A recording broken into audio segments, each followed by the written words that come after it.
Here's a video update of the my hydroponic tomato system. You can see now that we finally do really have some tomatoes growing. The brandywines have been doing really well.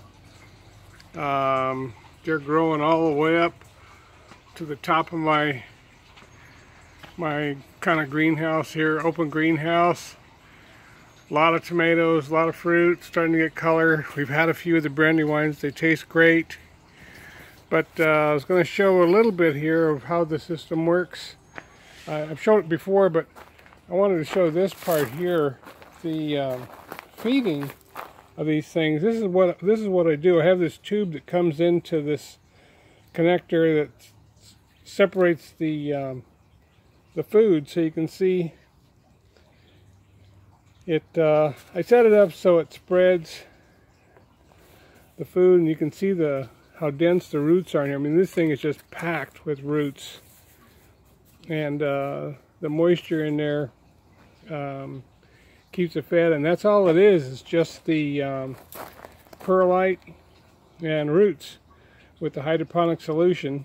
I put this little black collar on there, and I put this cover on to keep the algae from getting out of control, but that seems to have been working pretty well. I got the all of the brandywines here. Are these ones here, the bigger ones. These shorter ones here are younger plants. These are the big beef, and you can see these are growing a lot of fruit too. These are yet to come.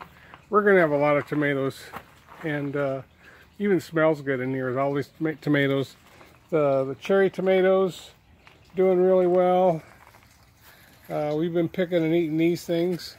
Next time we'll grow more cherry tomato plants, because they produce a lot, and I like them in salads. So all of that, it's been working. System's been working good. I'll show you one more thing too. Someone made a comment on a video about how they liked the system, but I was going to be way short of water, and they were right. This is my feed tank. I call this my feed tank now, because it holds enough for about a day of food. The plants are eating about 13 gallons of water a day. That's not bad, about a half a gallon per plant.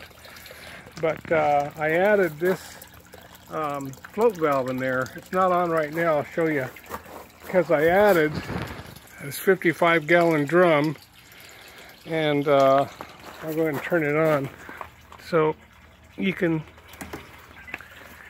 see this. I can put 50 gallons of the Master Blend mix in here.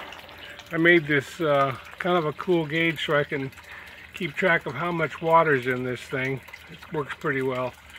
But now you can see it's just kind of trickling in there, but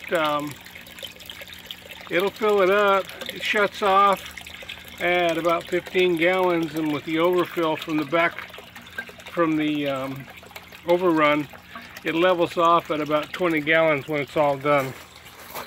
Anyway, that's the system, and it's been working good, and we're finally starting to eat tomatoes. It's been worth it. A lot of fun, a lot of learning. That's it. Thanks.